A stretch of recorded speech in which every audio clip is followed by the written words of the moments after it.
sabda natuk kekalih sewu datang japing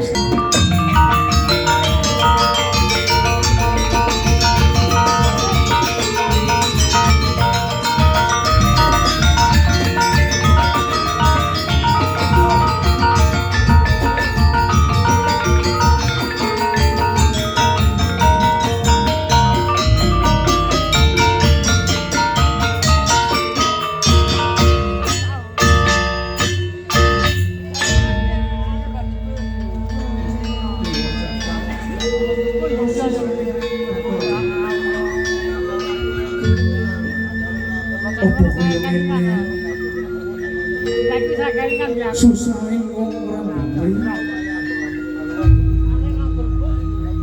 pegaweanku wae amung keprok bumi kowe kapiye nggonku bisa mulya duh Gusti ampun ping tuanku mugi kemawon panjenengan paling kawasan dhumateng kula Jaya Kusuma saya inget bot-bote wong ora duwe ing dina kalungguhan iki mau keprok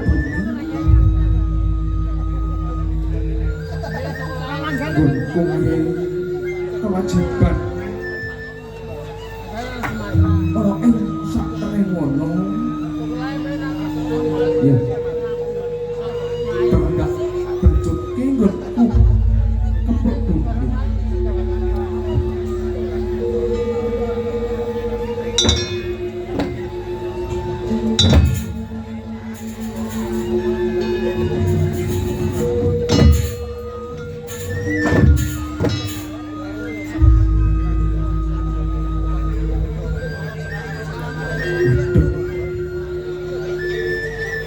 ono cahya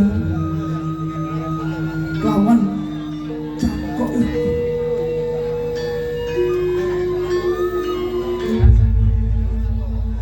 sejatine iki cangkok opo aku durung ngerteni katon mencorong kerap kuning marang cangkok iki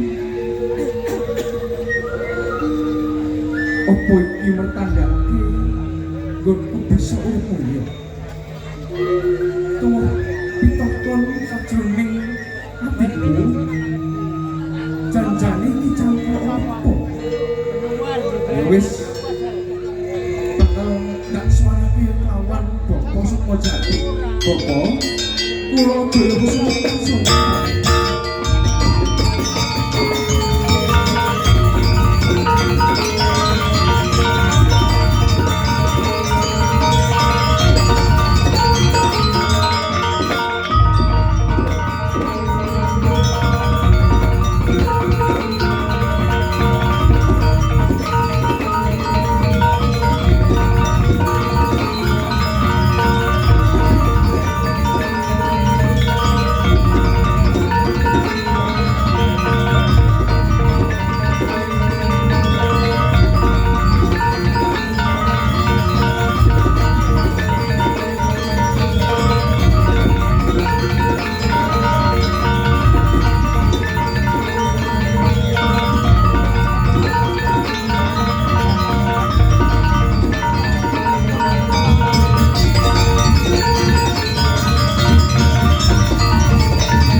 Kula Jaya Kusuma ingkang sowan.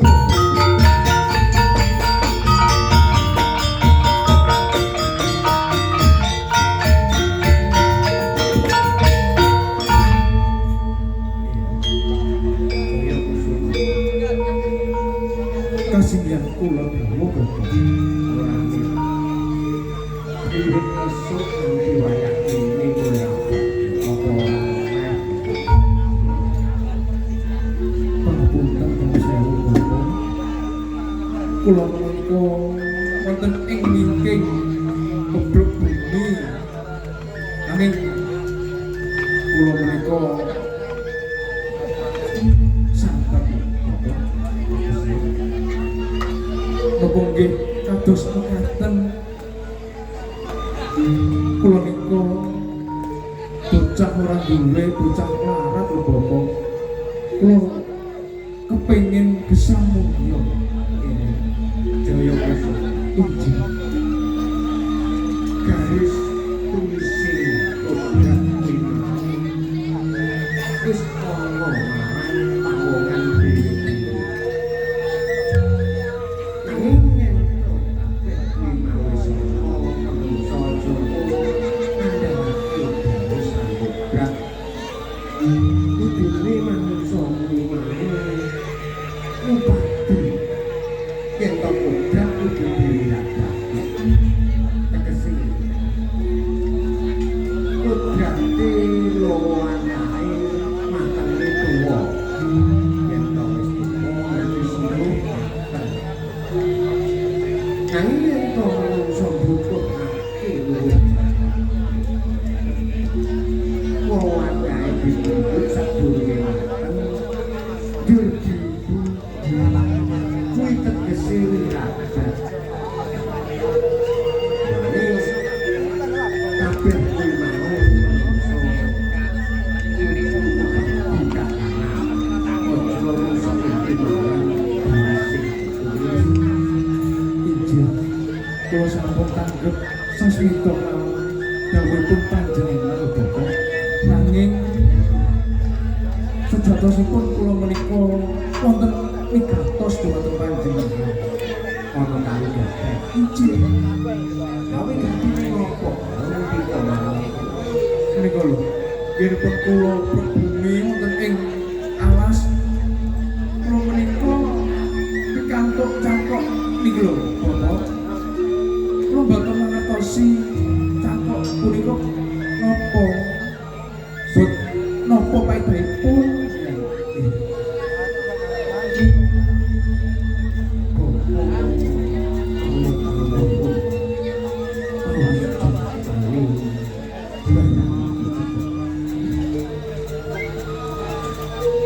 Sajroning manah kula menika kula rasa pitakon lho dumateng panjenengan.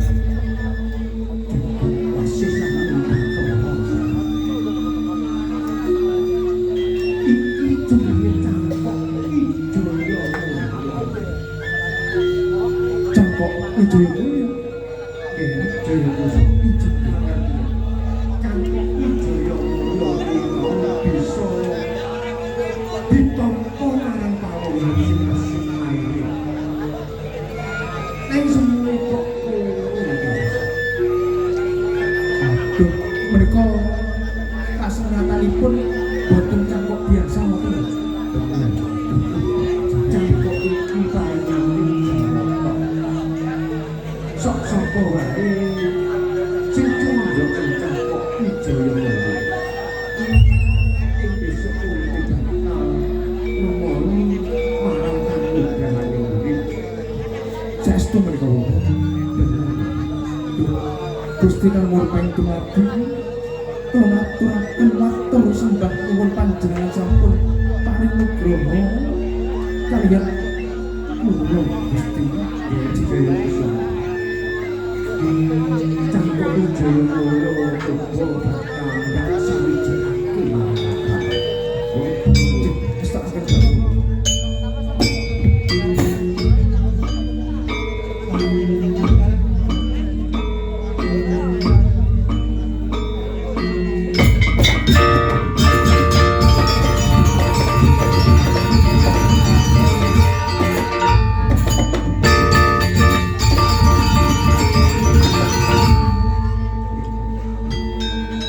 Sing panah kula menika enten sanget Bapak.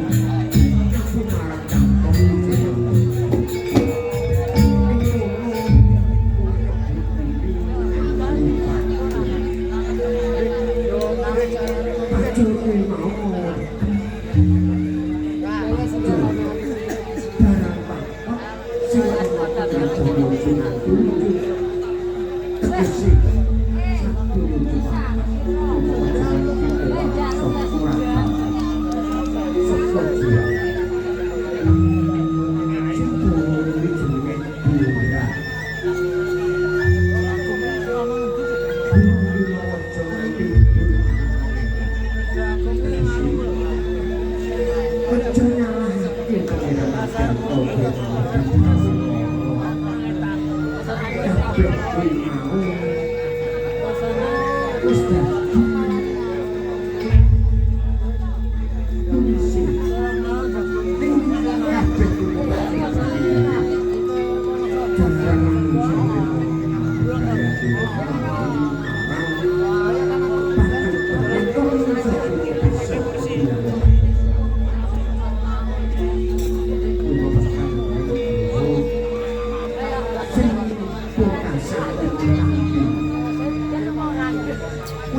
bisa nandingi nganggo nafsu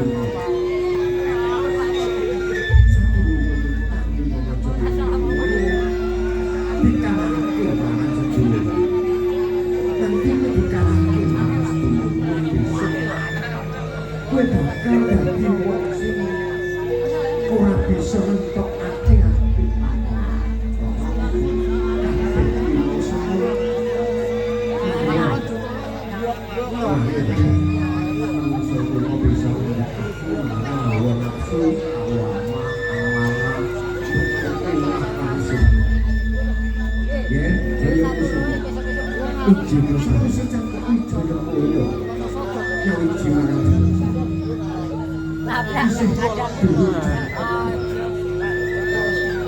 Ordinipun wonten jangkep Wijaya bisa bikin jangkep Rosata koncoan suka koncoan kalau menika mboten mengetosi Bapak nanging sekar koncoan menika wonten ing pundi lho sekar koncoan menika Bapak bisa maringi bahan sakwise jangkep Wijaya uji marang Bupati Nikah kembang koncoan tumuju ing desa Samudra Kidul wonten ing desa Samudra Kidul duh angin pacoban gedhe Bapak Wibo boten kula selaki kanjeng Rama wonten bebaya punapa kemawon badhe kula labuhi nggih dhateng sama pertantang sakala kula nyuwun pamit kula panjenengan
ananipun Sekar Koncoan boten kadya wonten ing taman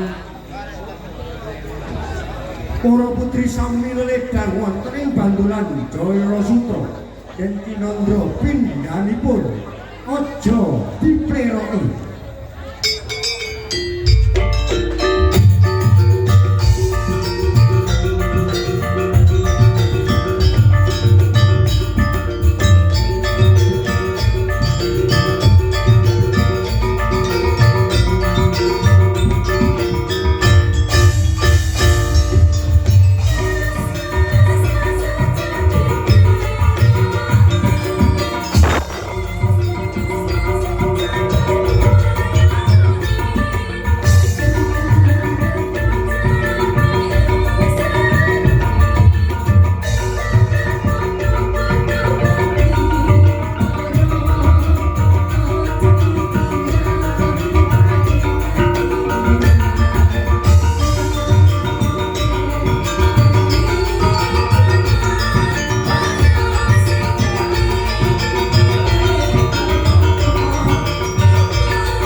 kewajiban dong.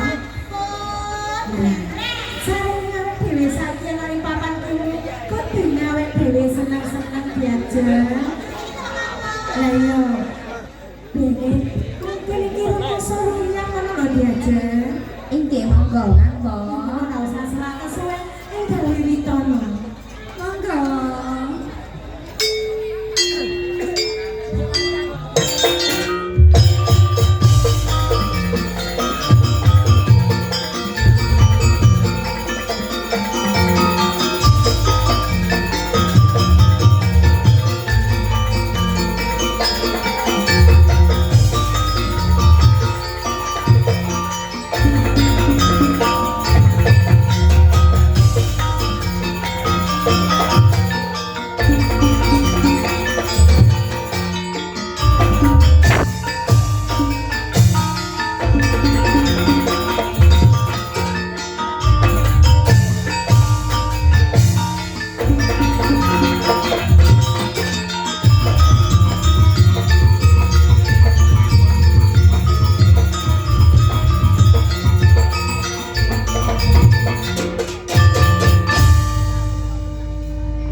Cek.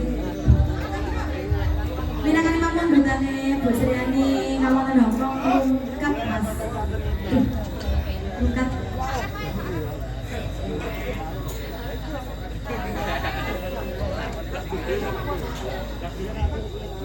Itu lewat Tanjung Sari berarti.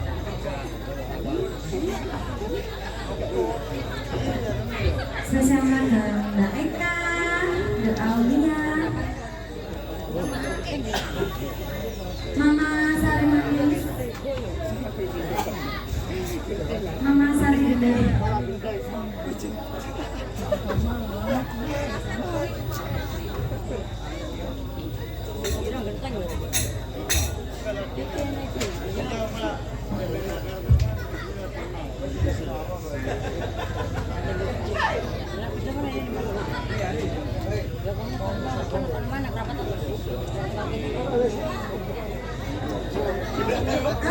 Sugeng lalu Mas Selamat madu Mas Sure, Mas Kama. Ini empuk ya? Ini empuk diajak. Oh, empuk. Cek.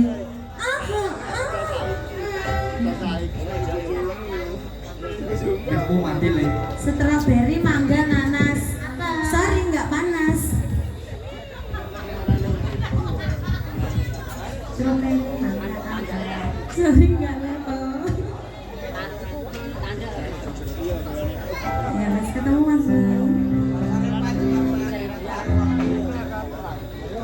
Mas Ugi, ketemu. Oke, Masya Allah kabar apa? Krisna buat.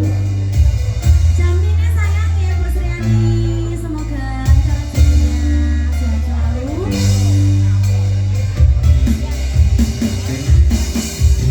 Krisna Buana.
Sari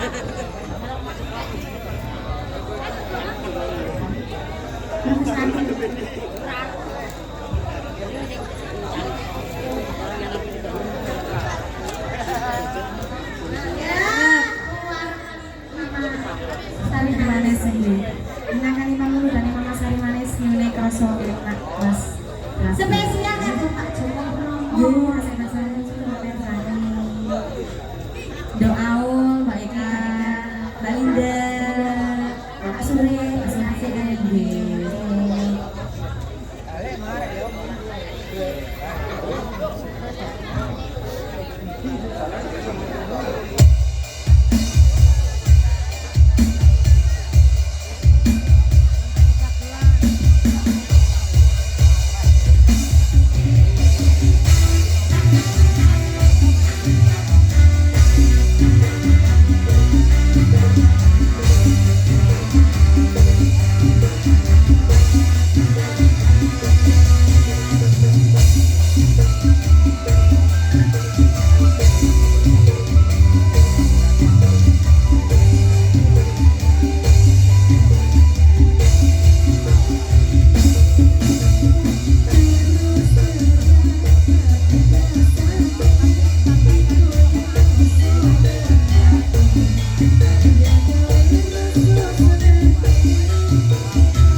Nih, niki minangkani kalian diajeng kondang wonten Prambanan, diajeng Fitri Yuyun. Anu Mas, gambar kiwa. Yuki spesial kan ke Bapak Ibu tuan rumah.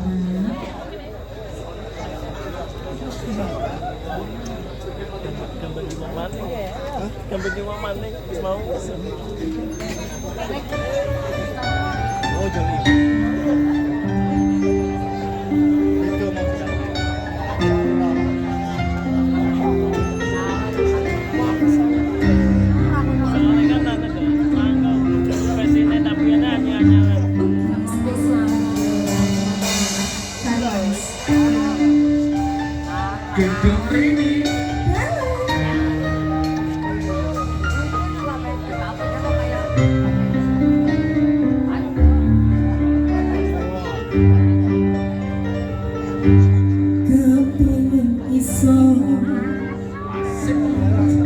bisa urip tentrem ngarep-ngarepno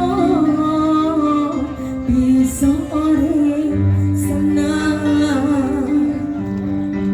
biar riko yo biar riko isep ana dong ambiwa liya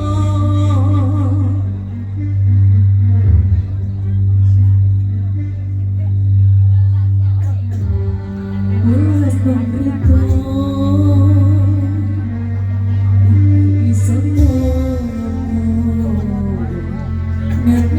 bisa yang tak bisa susu merujuk yang jadi wangi getini rasa asih nang suci Krishna Buana iki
Masa mulai ngasih cuy? Jajan. Tak kira nek tandulan Jana Sutra kene. Kowe kabeh wis rono alangan sawiji apa? Kowe kabeh mung mergo karo sliramu-sliramu wis paling sabantu marang aku. Aku percaya marang kowe kabeh. Ana ing tandulan Jana Sutra kene.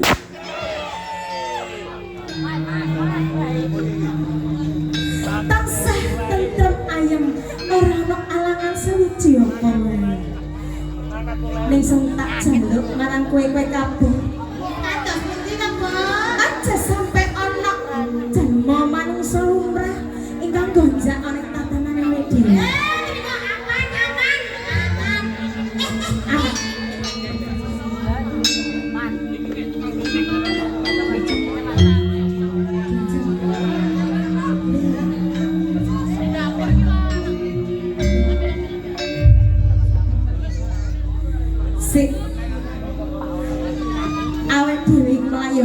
Sambung. Ana ing Taman Sari Bandulan Jalasutra, aja sampe ana jalma manungsa lumrah sing mlebu ana ing papan kene.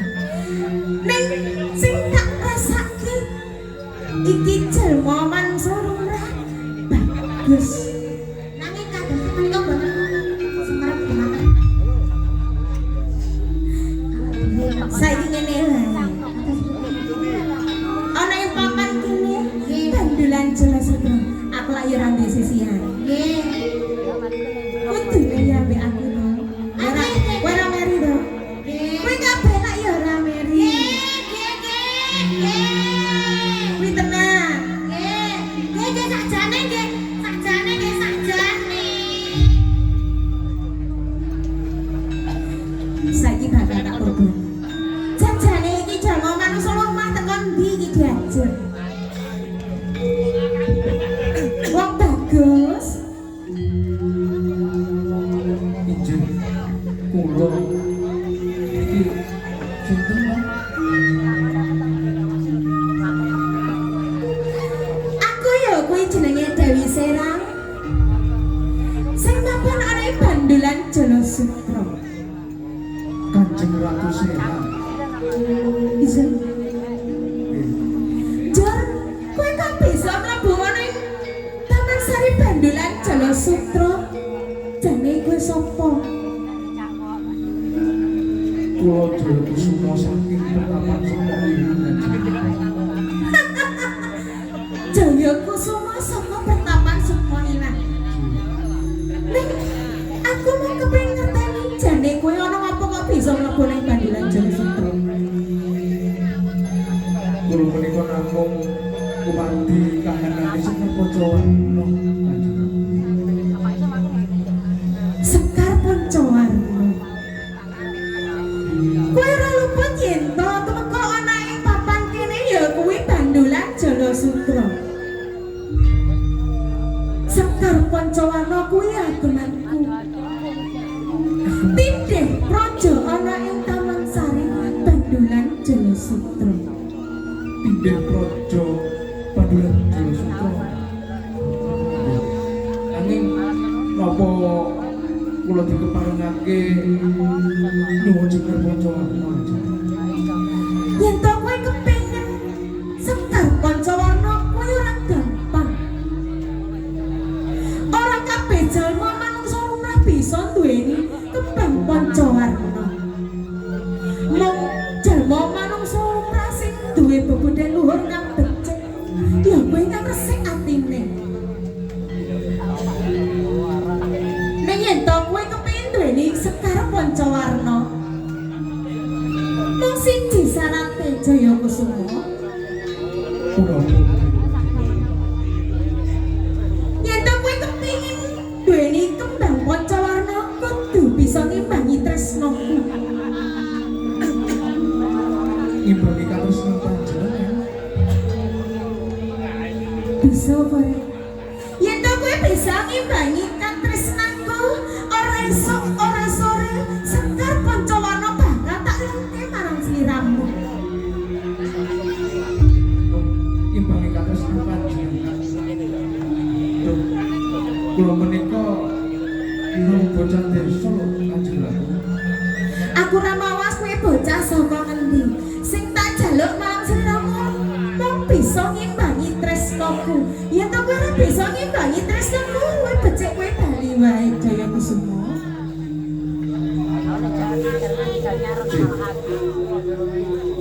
Kula menika badhe matur dhumateng panjenengan. Apa kuwi? Sejatosipun wiwit kula prapta wonten ing Bandulan Jalasutra kepanggih panjenengan. Kula menika badhe raos tresna panjenengan. Reksone pati reksone. Kuwi apa? Ora ngapusi. Yen to kowe bisa ngimbangi tresnaku, buktekno jengkaro.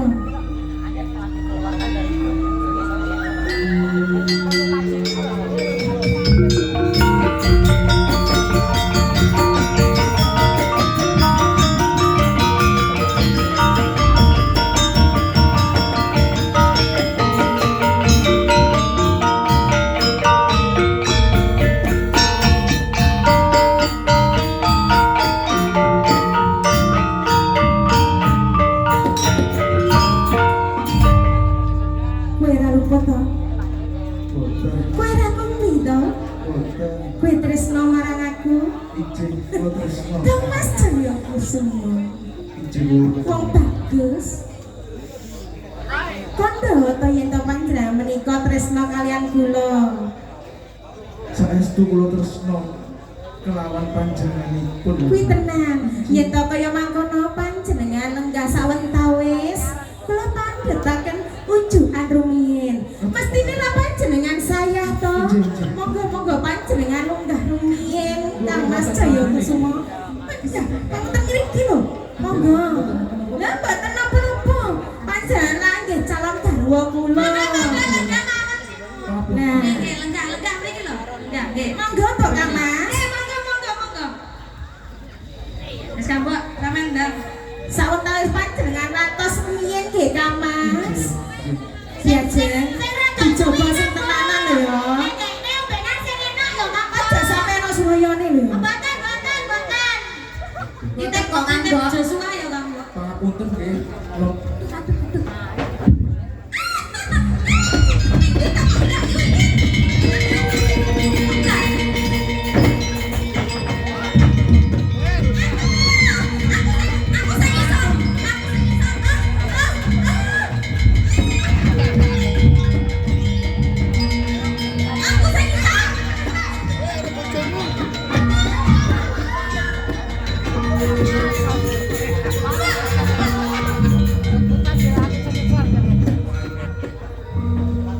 Duh. Pangapunten. Kanjeng Ratu Serang. Genahne. Ayo, genahne iki kuwi. Kula niku enten sing supi lho Kang Mas. Napa? Anu, Kok gelis metu sampean iki Kang Mbok? Lah ini pun sing aku mangke goleki gelase iki rene. Oh, sisih kok Kang Mbok. Sisih pojok. Sisih pojok. Oh, sisih pojok. Oh, Kang Mbok, sak piringe ning kono wis.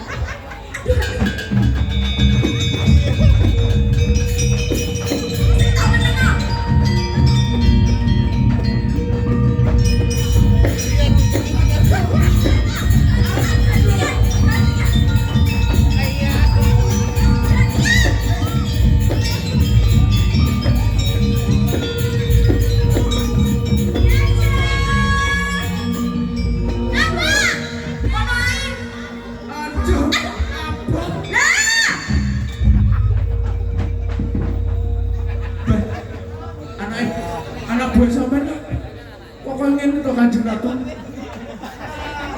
Jangan kabeh lho. Kang Mas Jaya Kusuma. Kok panjenengan sawelan ngatur-ngatur terus pundi to Kang Mas?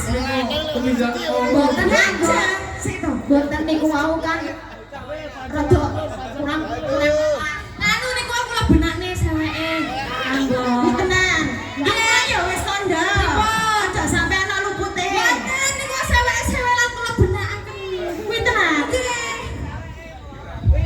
Ora sewek tok kuwi. Coba kula dulune Kang Mas. Yo wong bagus kok dulu. Kok yo seneng banget atiku yen to bisa sesandingan karo sliramu Kang Mas. nanging kula menika lho ndredeg kabeh. Lah iki menapa kok panjenengan menika ndredeg Kang Anak Mas? buah sampean kae. Loh, Salah ora gelem. lah kuwi kadangku sing becik-becik. Wong menika ditumpuk-tumpuk lho. Mboten Kang Mbok, lah panjenengan. Dibenakne kok umek ae. Ala panjenengan sing kuwi. Boten. Ah panjenengan kok gawe omong ora diapa-apane kok. Lah, Jare niku- demuk-demuk. Niku fitnah lho Kang Mbok. Kuwi fitnah. Niku ngoten to. Mau nanu benak-benakne ngeten-ngeten biasa-biasa yo. Sik diluk lali aku. Kanjeng Ratu, kepundi?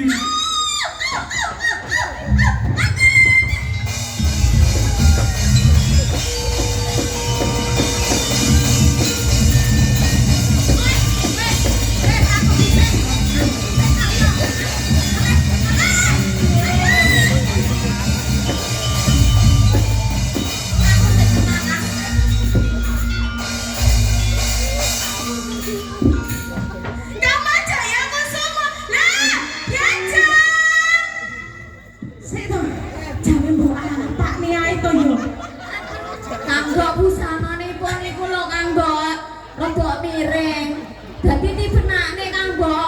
dibenake ora gelem meneng pencak-pencak.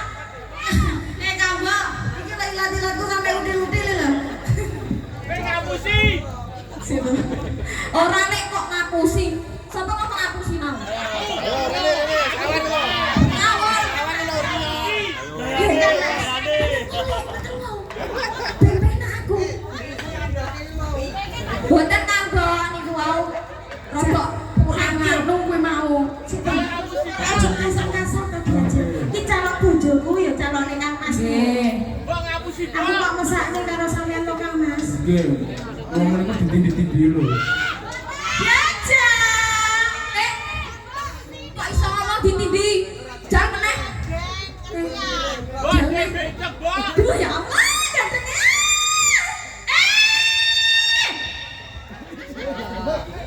Nggih, ambok ngapunten. Mbok. Jane, kowe iki jane kepiye? Kambok mulai ya wis kondo. Aja sampe dadi kuciwa. Boten nek tuwil boten paling gur besok sini. Kanjeng Ratu. Kepiye Kang Panjenengan Mas? menika ampun pundi nggih. Kula menika sampun nimbangi tresna panjenengan. Lajeng kersa panjenengan kados pundi Kang Mas? Nggih. Sekar Panca Warna punika panjenengan nulungaken dhumateng kula. Sabda Pandhita Ratu, aku ora bakal kumbi karo ucapku Kang Mas Jaya Kusuma. Ning kula namung pengen paring dhateng panjenengan dalem. Punapa? Panjenengan ampun ning sing tatanan. Pun ngantos panjenengan damel kuciwanipun kula. Napa malih panjenengan ngantos ndadahi garwa kekalih Kang Mas. Kula boten purun yen to panjenengan wayuh Kang Mas. Nggih. Kula menika priya sejati Kanjeng Ratu Seran. Kula mboten badhe manggarwa malih. Kuwi tenan. Tresna kula namung panjenengan asma panjenengan ngantos angele gambaran sajroning manah kula. Yen to kaya mangkono, aku rasane Kang Panca Warna bakal tak paringi. Ning tenan lho, karo pawelingku Kang Mas Jaya Kusuma. Yen to panjenengan ngantos luput saka ucape panjenengan dalem. Sedaya para kadang-kadangku bakal koncap saka raga panjenengan dalem. Panjenengan ampun kantos Kanjeng Ratu Seran. Kula boten bakal nggadahi tresna kelawan liyan Kanjeng Ratu. Ora bakal lami sing samudana. Kudu eling yen to kowe kumbi kabeh sadulurku bakal koncap Ampun kuatos saka ragamu. Jinjing. Monggo jenengan pundhut ning nggih Kang Mbok.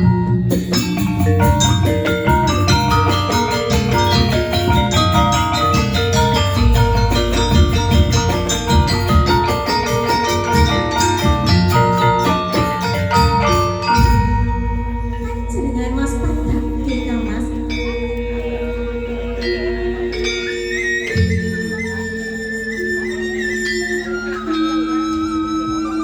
Jinjing. Menika Sekar Panca Warna Kang Mas Jaya Kusuma. Menika panjenengan Yen to kados ngaten, panjenengan enggal ninggalaken Sekar Panca Warna. kula tampi.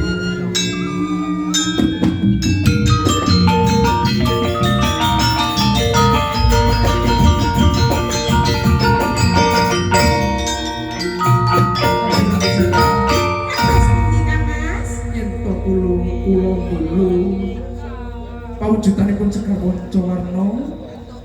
Wah, pindaning kadya panjenengan tansah Panjenengan Gusti Allah. kepengin mangertosi sejatipun Sekar Panca Warna. Panjenengan rantos Kang Mas.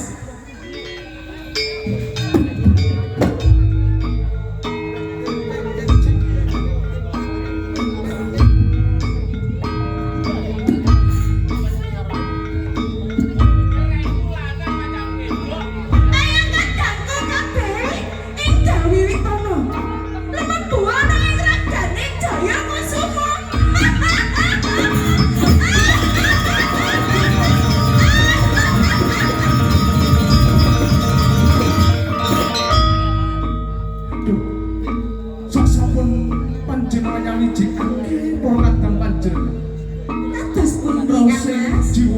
kula tansah enten sanget Kanjeng Ratu Sena. Dinten kados kabar kersa panjenengan ing dinten menika napa Kang Mas? Wonten ing dinten kalungguhan punika janjane kula badhe tumuju wonten ing kutha Raja Majapahit kang supaya kula menika ngupati kamulyaning desa kula. Yen tak kados kabar kula namung paring palila dhateng panjenengan dalem Kang Mas Jaya Kusuma.